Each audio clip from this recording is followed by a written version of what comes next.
Bonjour tout le monde. Je vous souhaite la bienvenue à ces webinaires organisés par la Concertation pour Haïti, la CPH, dans le cadre des Journées québécoises de la solidarité internationale. Mon nom est Martine Portocarrero Incio, chargé de programme à la COSI, l'Association québécoise des organismes de coopération internationale, et membre de la Concertation pour Haïti. Et peut-être avant de commencer avec le webinaire, permettez-moi justement de vous présenter la Concertation pour Haïti.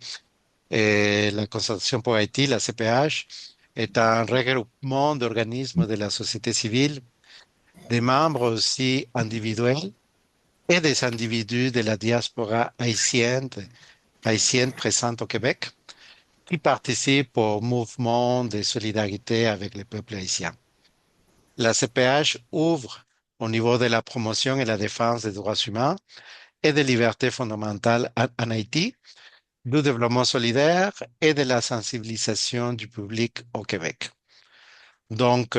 Aujourd'hui, la CPH organise son premier webinaire de sa série qui s'intitule Haïti debout, voix de résistance et d'espoir. Et le webinaire d'aujourd'hui va porter sur la mobilisation du secteur paysan et des mouvements des femmes. Le webinaire d'aujourd'hui va être animé par Hudson Michel, qui est un professionnel haïtien et spécialisé en développement local et en coopération internationale, avec plus de 20 ans d'expérience dans la gestion de projets, l'appui institutionnel et la planification territoriale. Et Hudson est titulaire d'un master en développement local et d'une maîtrise en gestion de projets et il a occupé des postes de coordination au sein d'ONG locales et internationales en Haïti. Au Québec, par exemple, il a été récemment chef de projet Haïti à l'Institut d'études internationales de Montréal, l'IAIM, dans le cadre d'un programme financé par le CRDI sous la concertation multi-acteurs et le renforcement de l'état des droits. En ce qui concerne nos panélistes, nous avons la chance aujourd'hui de compter avec la participation de Madame Ludgine Dauphin de l'organisation Femmes Décidées et aussi avec la participation de Monsieur Émile Eyma de l'Institut de recherche et d'appui technique en aménagement du milieu, l'IRATAM. Madame Ludgine Dauphin est journaliste. Elle est membre des Femmes Décidées depuis 2009 et elle s'engage dans la promotion des droits humains, l'égalité des genres et le développement communautaire en Haïti. Chez Femmes Décidées, elle joue un rôle clé dans la mise en œuvre des programmes visant à renforcer les mécanismes communautaires de prévention et de réponse aux violences, à favoriser l'accès des survivantes à des services tels que juridiques, psychosociaux et économiques, et à promouvoir la participation politique et économique des femmes. En ce qui concerne Monsieur Émile Emma, il est ingénieur, agronome et sociologue, directeur de l'IRATAM, l'Institut de recherche et d'appui technique en aménagement du milieu, à Cap-Haïtien. Fort de plus de 40 ans d'expérience, il a travaillé dans les domaines de l'agriculture durable, de l'environnement et de l'accompagnement des organisations paysannes et des femmes. Il préside actuellement le conseil d'administration de la Société d'histoire et de protection du patrimoine, ainsi que celui du Musée des beaux-arts au Cap-Haïtien. Vraiment, un grand merci, Hudson, Eugene, Émile, d'avoir accepté notre invitation de participer à ce webinaire. Donc, euh, je donne la parole tout de suite à Hudson, qui va animer le webinaire d'aujourd'hui. Merci beaucoup et bon webinaire à tout le monde. Merci. Merci beaucoup, Martin. Merci à tout le monde, tous les invités, les amis de la CPH, les membres de la COSI et puis nos panélistes. Avant de commencer avec les questions de webinaire, donc je voudrais rapidement présenter un petit contexte d'Haïti. Euh, Disons un contexte, une analyse de contexte que j'ai présenté sur cinq éléments Donc, sur la crise institutionnelle, sécuritaire, économique, migratoire, et puis aussi la question des droits humains et des libertés fondamentales. Aujourd'hui, Haïti fait face à une crise institutionnelle. On a une présidence collégiale avec beaucoup de conflits internes et d'intérêts divergents qui minent la cohérence et de l'action gouvernementale. Euh, on a l'impression qu'on est dirigé par 9 présidents différents avec 9 politiques différentes et 9 programmes différents s'il y en a. Donc, il n'y a pas de cohérence de l'action gouvernementale aujourd'hui et puis aucune institution de contrôle. Par exemple, le Parlement qui n'est pas actif là maintenant, il y a pas de Parlement. Au niveau de sécuritaire, lorsqu'on parle d'Haïti, la première chose qu'il faut voir, c'est un pays où on n'est pas libre de ses mouvements. On n'est pas libre de ses mouvements. Par exemple, aujourd'hui, il y a personne qui peut prendre sa voiture du Cap-Haïtien pour aller à Port-au-Prince. Et c'est la même chose de Port-au-Prince au Cayes, de Port-au-Prince à Jacmel, parce que la capitale non seulement est contrôlée à 80% selon les chiffres des Bini par les gangs, mais en même temps, les grands axes routiers aussi sont contrôlés par les gangs où il y a des postes de pillage et qui limitent la circulation des personnes, des marchandises. Et là, ça limite vraiment la liberté des gens à circuler. Donc, la liberté de circulation, c'est pas quelque chose qui est garanti aujourd'hui dans le pays en raison de la présence de gangs armés dans plusieurs grands axes du pays. La route nationale numéro 1, route nationale numéro 2 et route nationale numéro 3. Les 3 grandes routes nationales sont contrôlées par des gangs aujourd'hui. Et ce qui s'est passé, eh bien voilà, avec ce contrôle, eh bien on s'est rendu compte que le monopole s'accentue. Donc c'est que il n'y a pas vraiment de compétition et économique et dans le business, dans le commerce. Donc le monopole est accentué. Et maintenant pour faire circuler des marchandises, il faut avoir des contacts avec des gangs armés pour faire passer en marchandises. Donc, que ce soit directement ou indirectement. Donc, c'est comme ça. Les pays actuellement, c'est vraiment un peu difficile. La question économique, la sécurisation de personnes et de marchandises. Mais non seulement avec cette situation, on voit aussi un ralentissement des activités économiques, très peu d'investissements internationaux. Cette année, on note 41 millions de dollars d'investissements internationaux, une inflation qui dépasse 30%. Euh, et puis l'économie d'Haïti, aujourd'hui, on peut dire, elle s'est reposée sur les transferts internationaux. Par exemple, pour l'année 2024, 4,5 milliards de dollars américains ont été transférés par la diaspora haïtienne en Haïti. Puis bon, avec les paysans qui continuent à faire de l'agriculture, et c'est pour ça que lorsqu'on a Iratam, par exemple, qui travaille de l'agriculture, c'est quand même un très bon signe en termes d'appui au secteur de l'agriculture, parce que les milliers de paysans, les gens continuent à vivre de l'agriculture. Et on peut dire, aujourd'hui, il y a 2 sources de revenus pour les gens, c'est de l'agriculture de subsistance que les gens ils font en milieu rural, puis d'autres personnes qui vivent des transferts internationaux de leurs proches qui sont dans la diaspora. Bien, au niveau migratoire aussi, on est frappé par une crise les 4 dernières années avec des centaines de milliers d'Haïtiens qui quittent le pays pour se migrer vers le Canada, les États-Unis et l'Amérique latine, le Brésil et le Chili. Mais ce qui est un peu difficile là-dedans à noter, c'est que c'est surtout des gens, des cadres qui ont quitté le pays. Donc, c'est des gens de la classe moyenne. Et ça vide les institutions publiques de leurs compétences, de leurs cadres. Moi, je travaille dans un projet de gouvernance au niveau du gouvernement haïtien, au niveau de l'État, en appui à l'État haïtien. Mais je constate comment les institutions sont vidées de ces cadres, parce qu'ils sont presque tous partis, laisser le pays sous pression de l'insécurité, sous la pression des gangs, des gens qui ont perdu les maisons, qui ont tout perdu. Et un dernier élément comme défenseur des droits humains, que je peux pas passer à côté de cette question-là, c'est par rapport à la liberté fondamentale et aux droits humains. Aujourd'hui, le fait qu'on n'est pas capable de se déplacer, ça nous limite de nos droits, mais aussi les droits humains, par exemple, c'est réduit. Donc, on voit que dans le monde entier, il y a quand même un ralentissement et on recule au niveau des droits humains. Parce qu'on l'a vu, que ce soit de la guerre en Ukraine, on n'en parle pas trop de paix au moment où c'était commencé.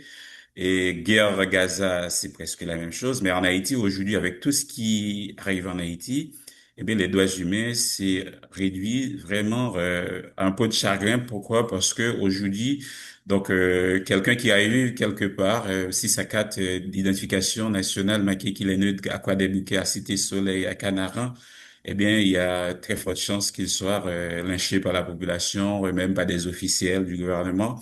Et la vie n'a pas le même sens pour tout le monde là maintenant, le pays. Et puis avec cette question de gang, si vous êtes accusé de gang, vous êtes accusé de bandits, de gang, eh bien, vous n'avez pas grande chance à vous en sortir. Il y a même des gens qui ont fait leur popularité parce qu'ils ont tué plein de gens, donc disant que ce sont des gangs. Et là, on voit aujourd'hui une population qui accepte qu'on est capable de tuer quelqu'un si on l'accuse de gang, si on l'accuse de bandit. On est capable de le tuer même si on n'a pas de preuves. Et il y a des gens quand même qui sont morts dans ce cas. Donc les droits humains, vraiment, c'est un problème aujourd'hui dans le pays. Donc c'est que c'est pas respecté. Alors comme je le disais tantôt, un pays fermé un petit peu, pas de circulation, les droits humains sont réduits, donc une économie au ralenti. Cependant, il y a quand même pas mal d'espoir. Il y a quand même plusieurs mouvements qui sont là, qui continuent à se battre, qui continuent à travailler. Moi, j'ai vu au Cap Haïtien de groupes de jeunes au niveau de la culture. Donc, c'est toujours, les gens sont toujours actifs. Il y a quand même pas mal de choses qui continuent à fonctionner dans le pays. Et puis aussi, lorsqu'on parle de sécurité en Haïti, il faut pas avoir seulement Port-au-Prince, il y a aussi les villes de province, Caille, Cap-Haïtien, Jacmel, ce sont des villes qui fonctionnent normalement aujourd'hui, même s'ils sont soumis par cette pression, par cette coupure des chaînes d'approvisionnement, où la vie c'est très cher, super cher au Cap-Haïtien. Comme je le disais dans une autre occasion, donc le Cap-Haïtien c'est cher comme New York, par exemple. Donc le loyer au Cap-Haïtien c'est inabordable parce qu'il y a quand même plus de, je crois les chiffres, peut-être Monsieur Emma va confirmer après, il y a plus de 200 000 personnes qui sont déplacées, donc qui viennent au Cap-Haïtien, qui viennent habiter au Cap-Haïtien. Donc voilà, qui ont quitté la capitale et qui viennent habiter au Cap-Haïtien parce que c'est là où il y a un aéroport international, c'est là où il y a le commerce. Donc voilà. Alors devant cette situation très complexe, alors nos deux panélistes, Madame Dauphin et Monsieur Emma, donc sont là pour discuter avec nous et nous faire part de leur point de vue de cette situation et comment il évolue dans cette situation. Alors, pour les questions, le principe, c'est que on a des questions, chaque panéliste a 5 minutes pour réagir sur la même question. Alors, je voudrais commencer par Madame Dauphin, pour la première question. Madame Dauphin, pouvez-vous nous décrire le contexte dans lequel vous travaillez actuellement? Quelles sont les principales difficultés rencontrées en ce moment par votre organisation, dans le contexte que nous venons de décrire? Bonjour à toutes et à tous. Donc, ça me fait vraiment plaisir de participer à cette réunion aujourd'hui et au nom de l'organisation Femmes Décidées. Et nous sommes une organisation féministe de promotion et de défense des droits des femmes qui travaille dans la communauté haïtienne depuis plus de, de 35 ans. Nous accompagnons les femmes, nous les soutenons en les offrant des services au changement de leurs conditions de vie.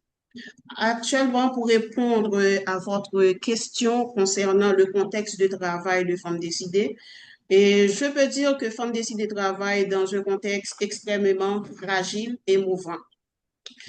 Et le même que vous venez de décrire.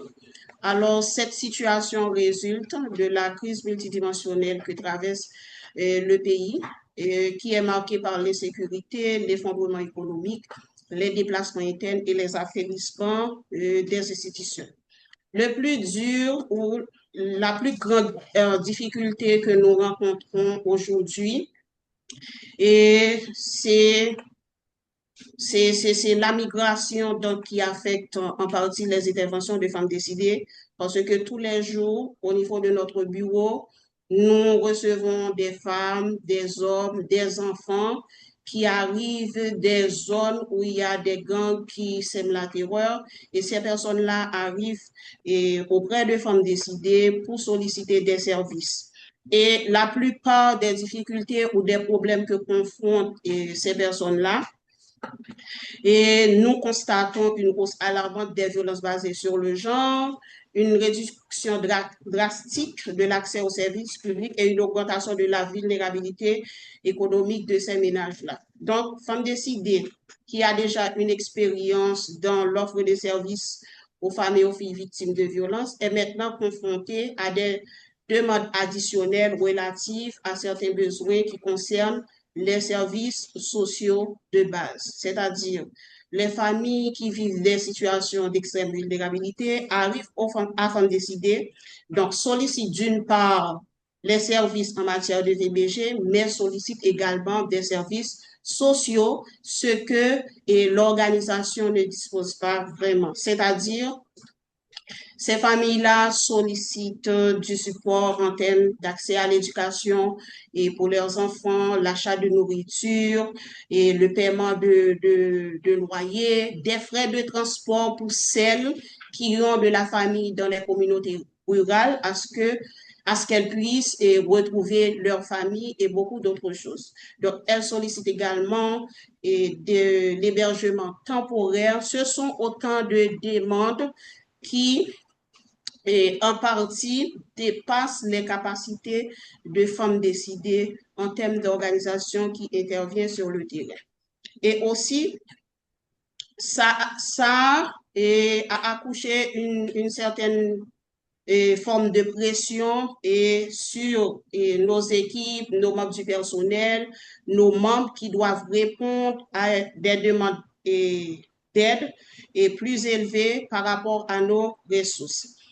Aussi, à Femmes décidées, nous avons des mécanismes de réponse communautaire, à savoir des espaces sûrs. Nous avons également une maison d'hébergement, le Centre Magali pour la vie, qui offre de l'hébergement aux femmes et filles victimes de violences en situation d'extrême vulnérabilité. En ce moment, par rapport au taux de la demande, et nous ne sommes pas en mesure d'offrir ces services-là à ces personnes.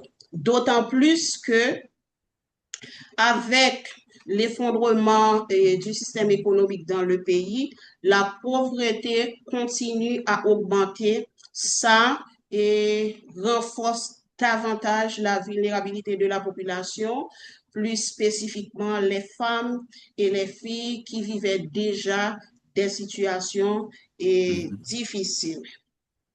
Malgré tout cela, et de notre côté, Femmes décidées continue d'accompagner les survivants, de former les actrices communautaires et de maintenir les services des espaces sûrs dans plusieurs communes du Grand Sud. C'est-à-dire que nous travaillons dans le département du Sud-Est, mais aussi nous avons des interventions dans le Sud. Et nous avons certains partenaires qui nous appuient pour fournir certains services, mais par rapport au contexte et par rapport au pourcentage de la demande, donc ça ne suffit pas tout à fait pour appuyer ou pour répondre aux demandes des femmes et des filles, des personnes en situation de vulnérabilité à mobilité réduite qui approchent Femmes décidées pour solliciter des services. Il y a également un point concernant la migration. Étant donné que le Sud-Est est une zone frontalière avec la République dominicaine, donc c'est-à-dire chaque semaine, il y a des centaines de personnes qui sont refoulées en Haïti et ce, sur la frontière au niveau d'Anse-à-Pitre. Et nous avons des femmes qui sont des points focaux et dans les communautés qui à longueur de journée, appelle Femmes Décidées pour dire, il y a des gens, beaucoup de gens viennent d'arriver, qu'est-ce qu'on peut faire? Et il y a certaines personnes qui ne se rappellent même pas du chemin pour retrouver sa famille. Donc, étant donné que Femmes Décidées est une organisation de référence de la zone, les membres de la société civile, les autres organisations de femmes, les femmes préfocaux et même des institutions étatiques sollicitent souvent Femmes Décidées pour des besoins en lien aux services sociaux de base, alors que nous ne sommes pas en mesure d'intervenir pour apporter une réponse. En gros, c'est ça le contexte de travail de Femmes Décidées à ces jours. Merci. Merci. Monsieur Emma, donc la même question, est-ce que vous pouvez nous décrire le contexte dans lequel vous travaillez actuellement? Quelles sont les principales difficultés rencontrées en ce moment par Iratam dans le cadre de son travail? Monsieur Emma. Oui, et tout d'abord, à moi de remercier Concertation pour Haïti et la COSI et pour cette invitation. Et d'une façon particulière, nos partenaires Développement et Paix, CS3R et CSI. Et effectivement, mon intervention de ce matin est au niveau du monde paysan étant donné que Iratam intervient surtout dans le nord et le nord-est, ce sera un peu beaucoup plus particulier sur le nord et le nord-est, même si je peux dire qu'il y a quand même certaines différences au niveau du pays. L'ouest, l'Artibonite et le centre ont été vraiment beaucoup plus touchés par cette situation. Et je pense tant au niveau de la production et la commercialisation, ces trois départements, c'est vraiment ont été touchés profondément. Et je pense qu'il y aura un avant et un après sur ces trois régions. C'est-à-dire que tant au niveau de la production et paysanne, la production et agricole, tant au niveau de tout le circuit de commercialisation, tout cela a été mis à terre. Donc là, il faudra vraiment un effort colossal pour reprendre les activités dans ces trois zones. Dans le reste du pays, la situation est meilleure. Donc, je veux parler du sud, du nord, du nord-ouest, etc. Donc, dans le cadre du nord et du nord-est où nous intervenons particulièrement, et on arrive à travailler, c'est-à-dire que, tant au niveau de l'animation que de l'appui technique, on continue notre travail dans les zones du Nord-Est. Mais par contre, il faut faire très attention. C'est-à-dire que d'abord, nous faisons face aussi au problème de la sécurité. Il faut faire beaucoup attention et demeurer vigilant. Parce que ce qu'on doit se dire, c'est que le vivier pour les gangs est déjà là. C'est-à-dire, on dit souvent, est-ce que la zone nord est protégée, etc., à cause de son isolement géographique, etc. Ça joue, mais je pense que l'un des phénomènes qui explique cette sécurité, cette meilleure sécurité, c'est que il y a un déchoucage systématiquement des terres, de sorte que les gangs présents, au lieu d'avoir de pratiquer, je dirais, le kidnapping, etc., font leur beurre surtout sur le déchoucage des terres. Et ça, c'est systématique. Donc, je pense que cette vaste plaine du Nord qui est connue depuis le temps de la colonie, etc., est vraiment en danger. On est en train de reproduire des bouquets entre le Cap et Limonade. C'est-à-dire que dans 5-10 ans, ce sera quoi des bouquets.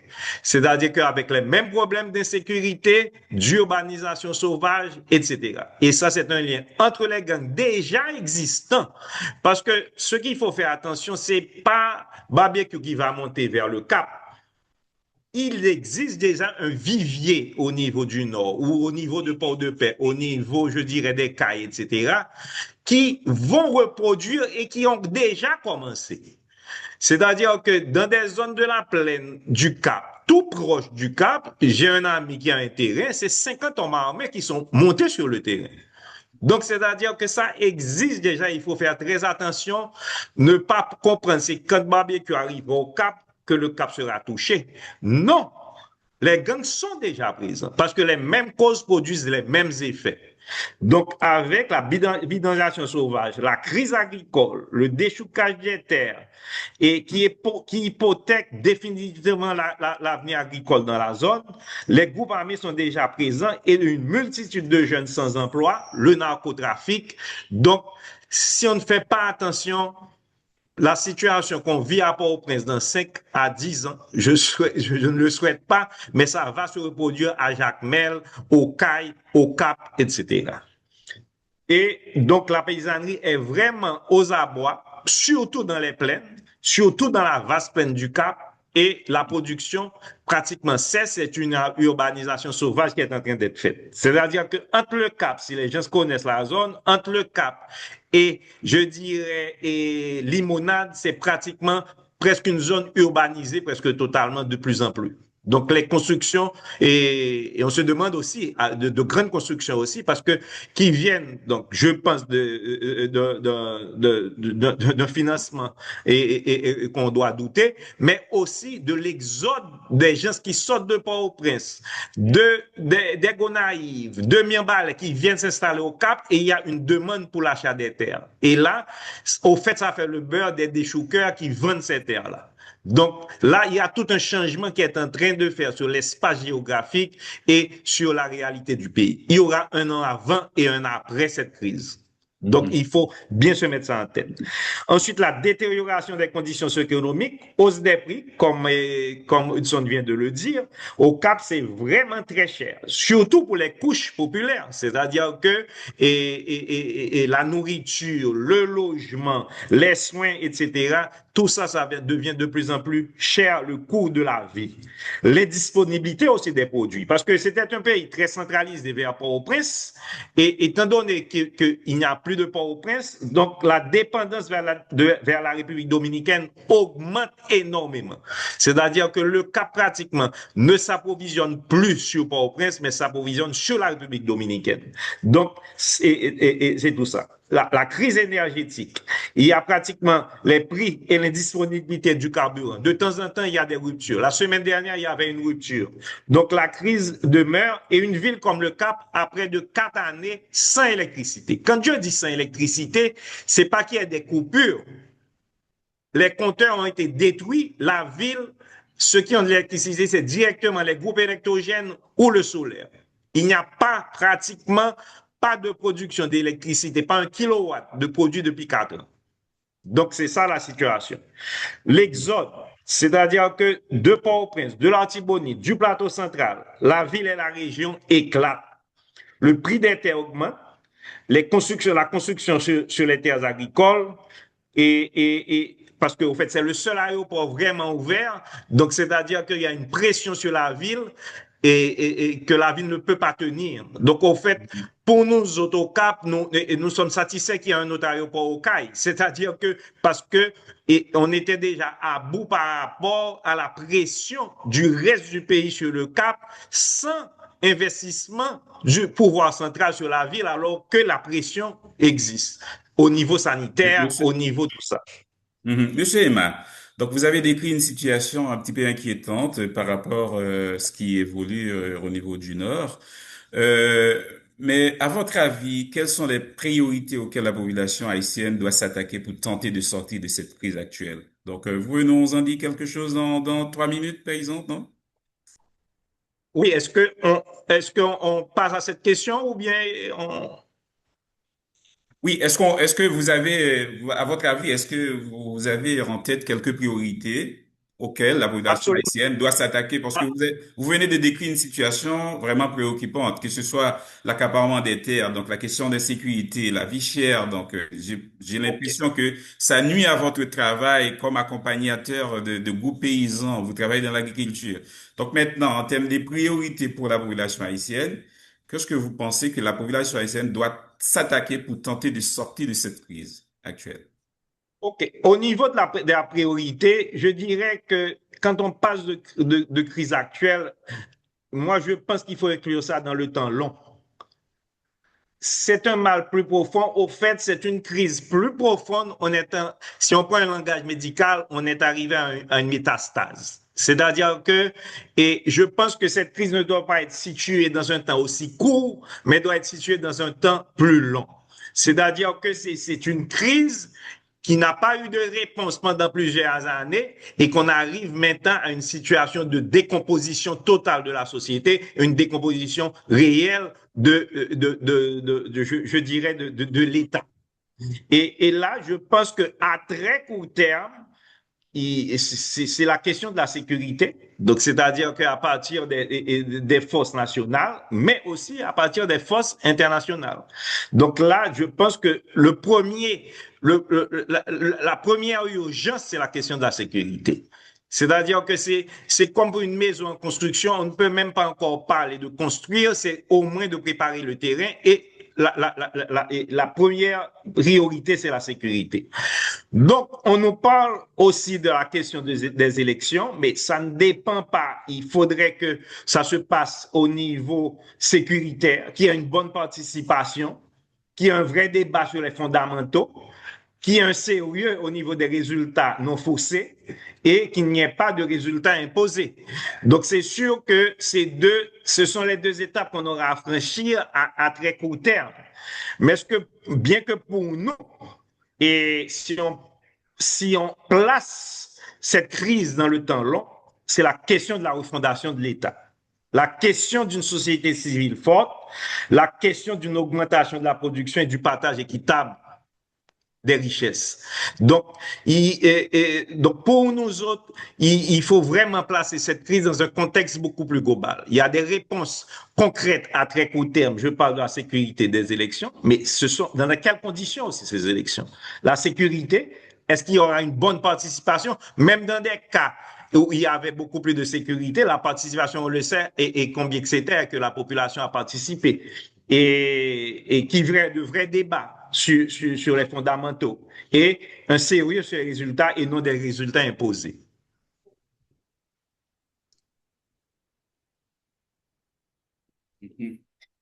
OK. Alors là, je comprends que il y a quand même pas mal de choses à faire en fait. Là, vous parlez de la sécurité, puis les élections. Donc, on imagine que ce sont des initiatives qui doivent être venues des dirigeants du gouvernement, de l'État. Mais Madame Dauphin, donc je vous pose la même question. Par exemple, la situation actuelle telle qu'elle est, à votre avis, quelles sont les priorités auxquelles la population haïtienne doit s'attaquer pour tenter de sortir de la crise actuelle? Moi, est-ce que vous avez déjà dans votre organisation réfléchi sur voilà la population en termes d'initiative citoyenne, population. Donc, qu'est-ce que la population doit faire là? Est-ce que vous avez des idées par rapport à ça? Merci pour la question. Alors pour moi, je peux fixer trois priorités qui s'imposent si l'on veut vraiment amorcer un véritable redressement dans le pays.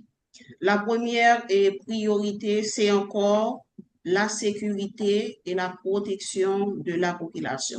Donc, c'est-à-dire, sans sécurité physique, aucune action durable n'est possible.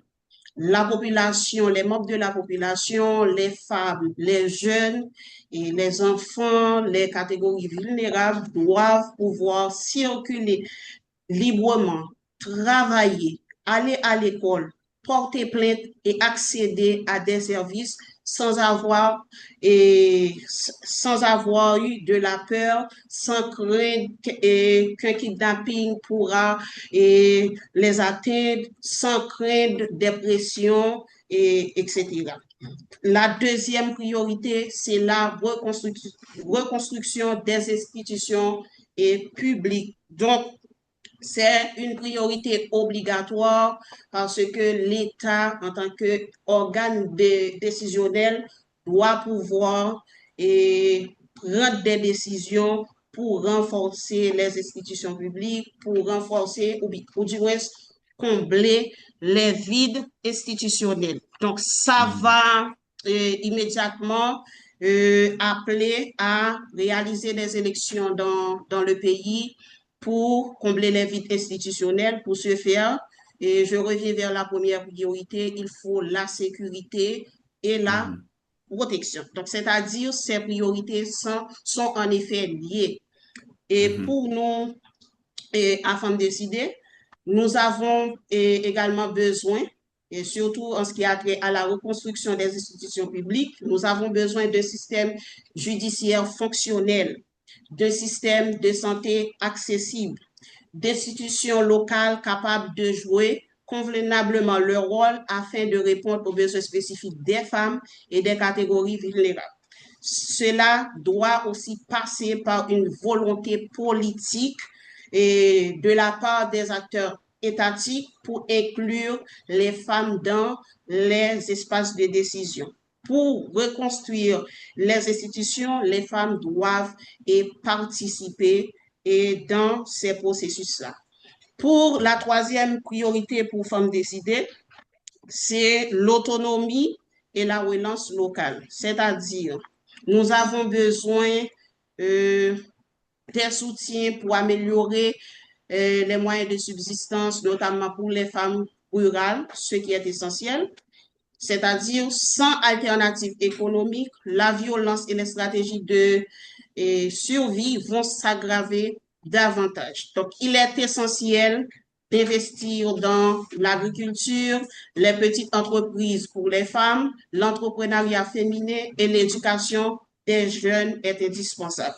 Pour Femmes décidées de notre côté également, nous avons besoin du soutien pour continuer avec nos services et au profit de la population. Nous avons besoin du soutien pour continuer à réaliser les activités d'éducation, de sensibilisation, de mobilisation. Nous avons besoin du soutien technique, c'est-à-dire un renforcement institutionnel pour renforcer notre staff et outre des personnes de notre staff qui sont parties à l'étranger dans le cadre des programmes humanitaires, nous avons besoin de former d'autres jeunes pour renforcer nos cadres techniques.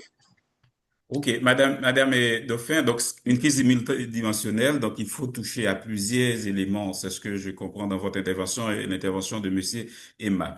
Alors maintenant, je passe à la troisième question. On voulait être un petit peu plus succinct parce que l'heure avance. Moi, je vais demander, avez-vous des exemples concrets tirés de la vie quotidienne d'hommes et de femmes haïtiens, haïtiennes qui se tiennent debout malgré le contexte difficile qu'on venait de présenter, que ce soit dans le nord, dans le sud-est et dans le pays d'une manière générale. Qu'est-ce qui vous donne de l'espoir actuellement? Pouvez-vous présenter des petites pousses, des petits exemples en ces temps où il peut être compliqué d'en trouver? Est-ce que vous avez quand même quelques petits exemples? Alors, effectivement, malgré les difficultés qui existent, il y a des gens, il y a des hommes, il y a des femmes qui se tiennent debout pour résister par rapport à ce contexte. Et de notre côté, dans le sud-est, nous avons nos membres du personnel, nous avons des femmes points focaux dans les sections communales qui continuent d'alerter sur les cas de violence, qui sensibilisent, qui mènent des actions de plaidoyer pour mettre les autorités devant leurs responsabilités, qui accompagnent les femmes survivantes de violences de genre et qui travaillent de manière bénévole. Nous avons également des hommes et des femmes qui sont issus des communautés de protection qui organisent tant que bien que mal et qui organisent l'accueil des personnes qui sont déplacées, qui arrivent dans les zones provinciales, qui mettent en place des réseaux d'alerte, qui défendent les droits des femmes avec courage. Nous avons également des jeunes filles qui utilisent le théâtre, la poésie ou la radio communautaire pour sensibiliser sur les droits humains et encourager les autres à refuser la violence dans ce contexte de crise. Nous avons également des survivantes de violences grâce à un petit soutien économique et un accompagnement psychosocial qui relancent une activité, reprennent confiance et deviennent elles-mêmes des sources d'inspiration pour d'autres. Il y a des femmes agricultrices qui développent leur résilience pour faire face aux aléas climatiques. Femmes décidées de son côté, nous tentons bien que mal de résister, de maintenir nos services et au profit de la population. Nous avons des partenaires de longue date comme Développement et Paix Canada qui nous appuient pour répondre aux besoins spécifiques dans ce contexte. Nous pouvons conclure pour dire que dans ce contexte où l'espoir est parfois difficile à trouver, ces initiatives représentent des pousses de lumière. Elles montrent que Mhm. la solidarité existe, qu'elle est vivante et qu'elle permet de tenir debout malgré tout. Mhm. Merci beaucoup, Madame et Dauphin.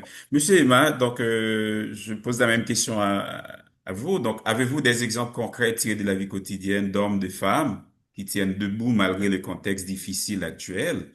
Et qu'est-ce qui vous donne de l'espoir aujourd'hui? Avez-vous des petits exemples à nous partager? C'est ça. Je dirais que les exemples sont multiples. C'est-à-dire que, à part des cas particuliers, mais ce sont ces milliers de paysans qui continuent à produire dans ces conditions. Ce sont ces milliers de Madame Sarah qui continuent à transporter de la nourriture qui les apporte aux gens et qui sont obligés de payer les gangs à chaque fois et mettre leur péril en vie. Ce sont ces cadres qui continuent à aller sur le terrain. C'est cette explosion artistique, ces peintres qui continuent à produire, ces acteurs qui jouent au théâtre, ces écoliers qui vont toujours à l'école, ces médecins qui continuent à soigner. Et surtout des cas bien particuliers, que je pense à Port-au-Prince, à chaque fois qu'une personne sort de sa maison, chaque jour, chaque au revoir peut être un adieu. Parce qu'on peut se dire que la personne qui sort en ville, il prend un risque d'être kidnappé. Le revoir peut devenir un adieu. Ou bien il meurt, ou bien s'il est kidnappé, c'est un désastre pour la famille, c'est la ruine familiale. Donc, c'est tout ça, c'est cette résistance-là. Ce sont des exemples concrets qui sont multiples pour moi. Ce sont ces milliers d'habitants des bidonvilles qui vivent sous le joug et le contrôle des bandits. Un État dans l'État. Je leur dis courage et respect. Donc, c'est tout ça. Je pense qu'il n'y a pas de cas, il n'y a pas de cas peut-être particuliers, mais ce sont des milliers et des milliers Mhm, de cas. mhm, mhm. Une petite question toute que pour vous, monsieur Emma. Par rapport à l'accaparement des terres, est-ce que vous avez vu quelques pousses d'espoir pour s'en sortir? Il y a de la résistance, mais moi, je me réfère toujours. Je pense que la mobilisation citoyenne, c'est d'exiger et de participer à la sécurité, c'est d'exiger à des élections démocratiques, c'est d'exiger une refondation de l'État, parce que je ne pense pas à des actions micro. Donc, il faut vraiment lutter pour un autre État, pour une reconstruction, pour une refondation de l'État. On peut résister, mais poser la question, faire ressortir le problème qui se pose, Mhm, résister, mais ça mhm. passe par une responsabilité au niveau macro, au niveau de l'État. C'est ça. Alors, je continue avec vous, monsieur Emma. Donc, quels sont selon vous les appuis nécessaires, les appuis nécessaires dont vous avez besoin dans le cadre de votre travail ou bien d'une manière générale pour sortir de la crise ou bien pour initier ou bien renforcer cette initiative? Comment pouvons-nous être solidaires depuis le Québec? Je parle de nous, je parle de la COSI, je parle de la CPA, je parle au nom de toutes les organisations ici présentes dans le webinaire.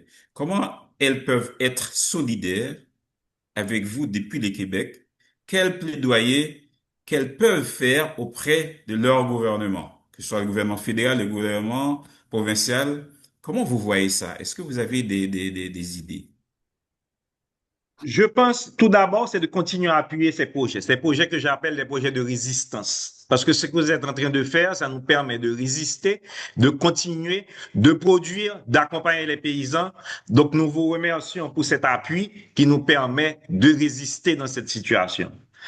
Nous vous remercions. La lutte qui se passe en Haïti se passe aussi au Québec. C'est la lutte pour un gouvernement québécois progressiste, pour un gouvernement canadien progressiste qui est prêt à accompagner les pays qui sont en lutte. Donc, notre lutte, c'est votre lutte aussi, mais la lutte que vous menez au niveau de la politique québécoise et au niveau de la politique canadienne.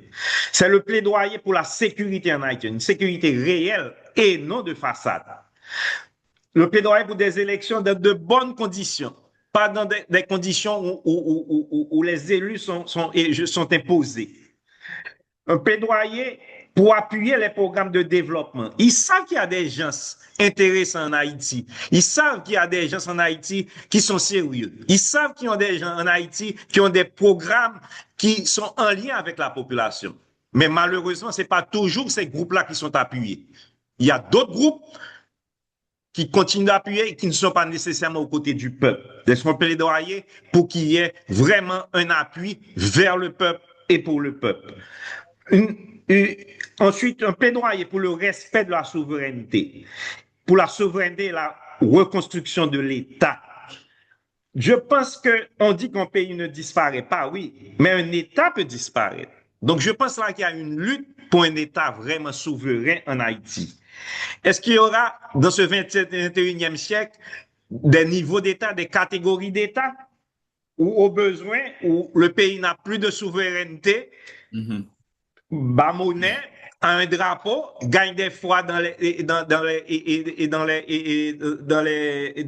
comment je dirais, dans les championnats de football, c'est pas tout ça un État. Il y a beaucoup plus. C'est le contrôle et la sécurité de son territoire. C'est la protection de ses citoyens. C'est le développement économique qui permettent à ces citoyens de vivre dans la dignité. Donc tout ça, c'est le plaidoyer que je pense et que nous comptons sur vous au Québec et au Canada pour nous continuer à lutter. Votre lutte, c'est notre lutte dans ce cadre d'un monde plus juste, plus équitable, un monde où la production est vraiment partagée et non pour un petit groupe. Merci beaucoup, Monsieur Emma. Madame Dauphin, je reviens vers vous rapidement. Je vous accorde 1 minute, 2 minutes pour au moins ajouter quelque chose. Mais vous avez quand même pas mal évoqué les appuis nécessaires dont vous avez besoin. Alors, je parle des femmes décidées. Alors, comment, je vous repose la même question, vous pouvez ajouter quelques éléments. Comment euh, la COSI, la CPH, les organisations participantes présentes dans le webinaire et pourraient être solidaires avec vous depuis le Québec, avec Haïti, quel plaidoyer qu'elles peuvent faire auprès de leur gouvernement. Je vous accorde 2 minutes, maxi.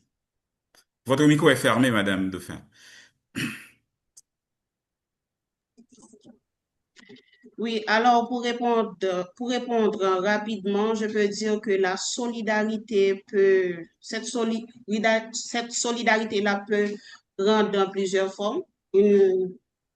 Un premier point, donc la solidarité peut aider à relayer la voix des organisations haïtiennes, la voix et des femmes haïtiennes afin que nos réalités ne soient pas invisibilisées. Et elle peut également aider à plaider auprès des gouvernements pour des financements durables, respectueux et des organisations locales et centrés sur les besoins réels des femmes. Donc, elle peut aider également à soutenir les partenariats qui privilégient les renforcements de capacités locales et plutôt que les interventions ponctuelles. Elle peut également favoriser une solidarité sur la dignité, l'écoute et le respect des dynamiques locales. Merci. Mhm. Merci beaucoup, Monsieur Emma et Madame Dauphin. Et là maintenant, je passe la parole à l'assistance qui doit avoir quelques questions pour nos panélistes. Alors, je pense matin, donc si quelqu'un lève la main, donc c'est à vous de donner la parole parce que je n'ai pas le contrôle de ça.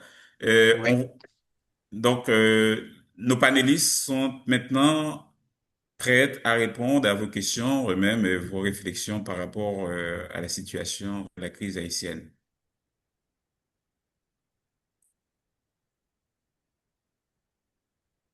Est-ce qu'il y a des questions?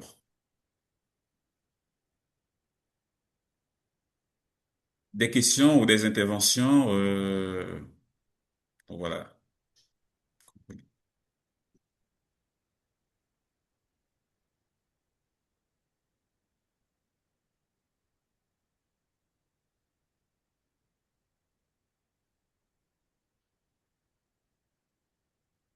Il me semble que les questions tardent à venir. Alors, ce qu'on a pu remarquer, ou bien on peut retenir dans l'intervention de nos panélistes, on est dans une situation de crise multidimensionnelle et marquée par quand même plusieurs aspects, mais quand même, il y a de l'espoir dans le pays, que ce soit dans le nord, le nord-ouest, le nord-est, la grande région du nord et la grande région du sud. Et puis aussi des dynamiques quand même qui existent. Donc, on n'est pas en affaire avec une population morte. Donc, les communautés ne sont pas mortes.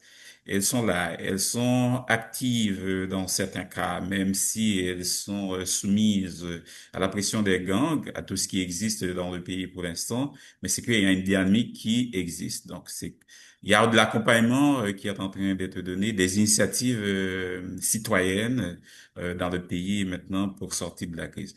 Alors, je vois qu'il y a Mac Dion qui lève la main. Donc, vous pouvez parler, vous pouvez poser votre question, Monsieur Dion. Mais votre micro est fermé. OK, ça va. Maintenant, c'est bon. Oui, bonjour, merci beaucoup pour la qualité des interventions. Moi, ma première question, vu que la priorité, souvent à part un appui précis à vos organisations, un appui durable par les intermédiaires du Québec, la solidarité internationale, moi, ma question est celle-ci. Vous avez nommé la première priorité, la sécurité. Et moi, je me demandais, c'est quoi la position des Haïtiens, des gens par rapport à l'aide internationale pour la sécurité, vu que la force internationale qui venait du Kenya, là, euh, ça semble pas porter des fruits parce que ça fait quand même plusieurs mois que ça traîne. Qu'est-ce que vous pensez je sais pas si par l'ONU ou par l'intermédiaire du Canada, qu'est-ce que vous pensez d'une force internationale pour aider à rétablir la sécurité? Parce que je sais que dans le passé, on était très critique par rapport aux forces de l'ONU. Quelle est votre position par rapport à ça? Parce que s'il n'y a pas de sécurité, il n'y a pas d'élection. S'il n'y a pas d'élection, il n'y a pas de reconstruction de l'État. Alors, c'est pour ça que moi, ma question est plus sur quel est l'appui de vos organisations et de la population que vous fréquentez par rapport à Mhm. la force internationale. Ouais, qui est bon. Monsieur Emma, vous voulez répondre? Oui, tout à fait. Et je pense qu'il faut être très clair. Donc, si c'est ma position et je pense qu'elle est partagée pour moi, je pense que je peux le dire par la majorité des Haïtiens. C'est-à-dire que tout ce qui a été fait jusqu'à présent, c'est un appui de façade.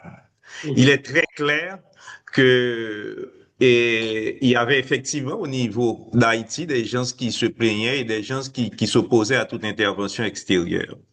Mais ma position et la position que je pense qui est partagée par la majorité des Haïtiens, on ne peut pas faire l'économie d'un appui de l'extérieur sur la question de la sécurité. Ça s'est tellement détérioré, il faut cet appui. Il faut bien déterminer les conditions de cet appui et renforcer les forces nationales qui sont déjà présentes, mais on ne peut pas se passer de cet appui. C'est déjà trop et la situation est tellement empirée, je pense qu'on n'a pas le choix. Mais je pense aussi que jusqu'à présent, c'était une position de façade. L'extérieur n'avait pas pris aussi la décision d'apporter un appui réel sur la question de la sécurité. Je ne suis pas un expert en sécurité, mais je ne pense pas que ce sera très difficile de neutraliser ces bandes qui sont d'accord au prince, qui n'ont aucune conviction, qui sont au fait que ce sont des bandits. Le plus grand danger, c'est par rapport à la population civile qui vivent dans ces bidonvilles, qui sera une question assez délicate. Mais à part ça, je ne pense pas que ce sont des forces tellement fortes qui n'ont pas vraiment l'appui de la population. C'est une population qui subit la présence de ces bandes. Donc, je pense que jusqu'à présent, c'était un appui de façade. L'international n'était pas vraiment intéressé pour des raisons que je ne peux pas peut-être savoir pour le moment, mais n'était pas intéressé à réduire cette situation réellement. Donc, c'est ma Mhm. position et je pense qu'elle est partagée par la majorité des Haïtiens. Mhm. Madame Dauphin, vous aviez ajouté quelque chose?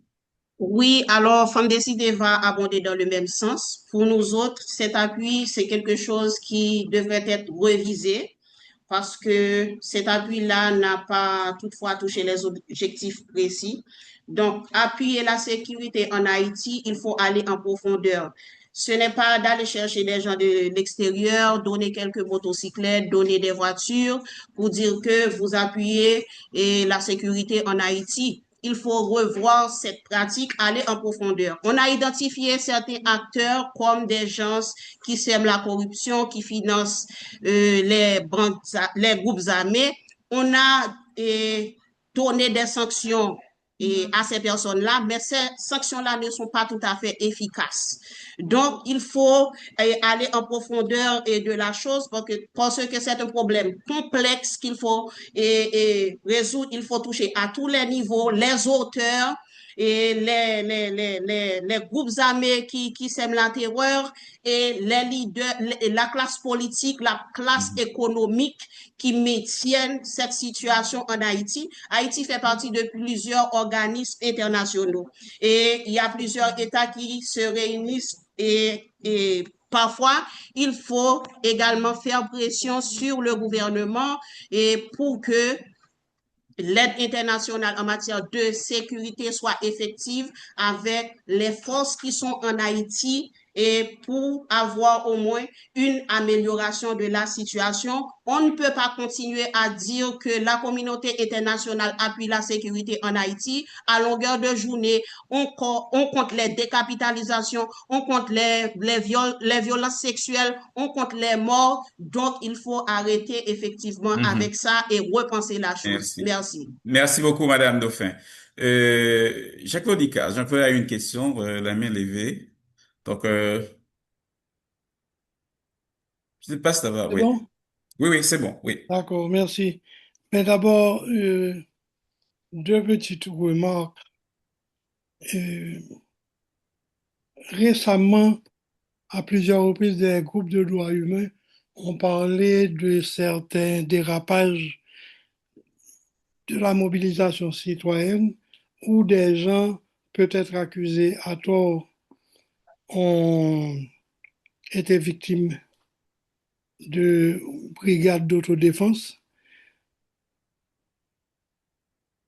Je dirais de faire attention à ne pas paraître beaucoup plus vigilant et beaucoup plus peut-être sévère avec ces groupes qu'avec les gangs eux-mêmes. Ça, c'est un danger. Parce que au niveau des gangs, n'oublions pas que en Haïti, à l'extérieur d'Haïti également, les gens ont encore dans la gorge les félicitations accordées à Barbecue et à Vivre Ensemble par le Bureau des Nations Unies au Conseil de sécurité de l'ONU. C'est enregistré officiellement. Et l'ONU, le Conseil de sécurité, n'est jamais revenu là-dessus. Au niveau de présence de troupes étrangères, je veux bien, mais je rappelle simplement qu'il y a eu jusqu'à 20 000 soldats étrangers dans la MINUSTA et ça n'a pas amélioré la situation. Un élément fondamental, c'est la circulation d'armes en Haïti. Et la sécurité repose aussi sur la fermeture de ce robinet. Quand on a commencé à démontrer que toutes ces armes venaient de Miami, à ce moment-là, les armes désormais passent par la République dominicaine et donc on a arrêté d'en parler parce que ça venait plus directement de Miami.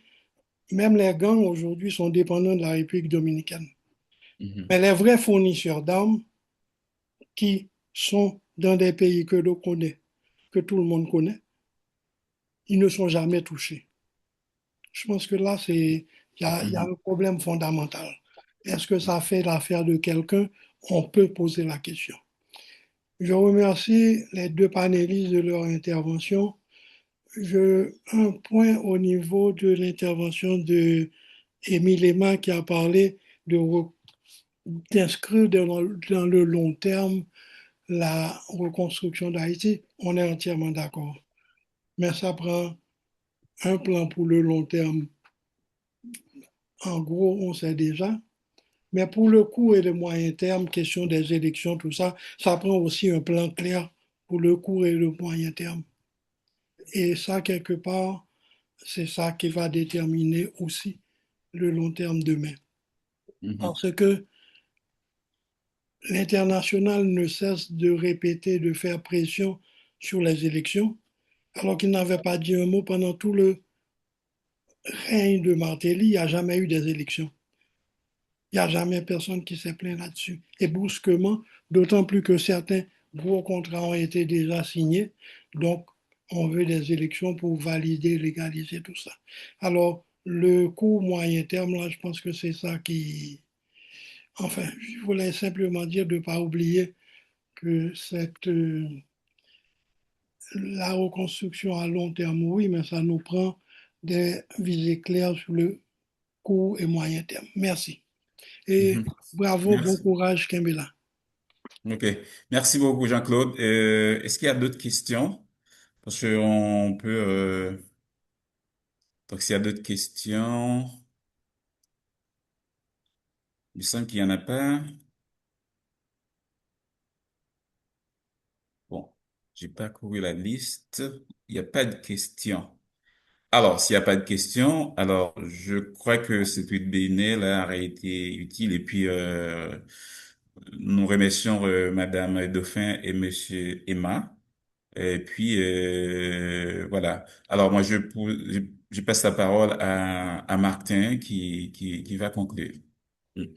Oui, ben, un grand merci à toi aussi, Hudson, et vraiment un grand merci à Madame Dauphin, Monsieur Emma, d'avoir partagé avec nous vos expériences, non, et le travail aussi très important que vous menez en Haïti. Et nous avons bien entendu vos mots, nous avons bien entendu vos demandes en matière de plaidoyer.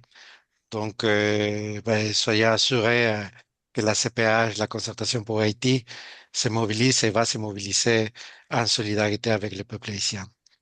J'aimerais aussi remercier tout le monde, toutes les personnes qui ont participé au webinaire d'aujourd'hui. Et je vais vous inviter, s'il vous plaît, à nous aider. Je mets dans le chat euh, un hyperlien, s'il vous plaît, si vous pouvez nous aider à remplir ces sondages d'évaluation. Ça va être super important pour nous parce que ça va nous aider vraiment à améliorer nos prochaines activités. Et justement, en parlant des prochaines activités, la CPH va organiser un 12e webinaire à l'hiver 2026. Donc, on va partager toutes les informations là sur les réseaux sociaux. Donc, restez à l'affût. Et aussi, si jamais, si ça vous intéresse, à vous engager, à participer à ces Oui. mouvements-là de solidarité avec le peuple haïtien, ben, on vous invite à faire partie de la CPH. Donc, dans les sondages, dans l'hyperlien que je viens de mettre dans le chat, il y a deux questions à la toute fin. Une première question concernant votre intérêt à recevoir les informations des activités publiques qui seront organisées par la CPH. Et une deuxième question concernant votre intérêt à faire partie de la CPH. Donc, je vous invite à prendre le temps de répondre à ces deux questions et on va vous tenir au courant par courriel et via les réseaux sociaux. Donc, vraiment, un grand merci à nos panélistes, à notre animateur, à tout le monde, toutes les personnes qui ont participé à ces webinaires. Et on vous souhaite une bonne fin de journée et j'espère qu'on va avoir l'occasion de collaborer et de travailler ensemble avec vous prochainement. Bonne fin de Merci journée. à vous À nous de aussi. vous Merci remercier. beaucoup. Merci. Merci Bye bye. beaucoup. Bye bye. Merci pour votre solidarité. Merci. Merci.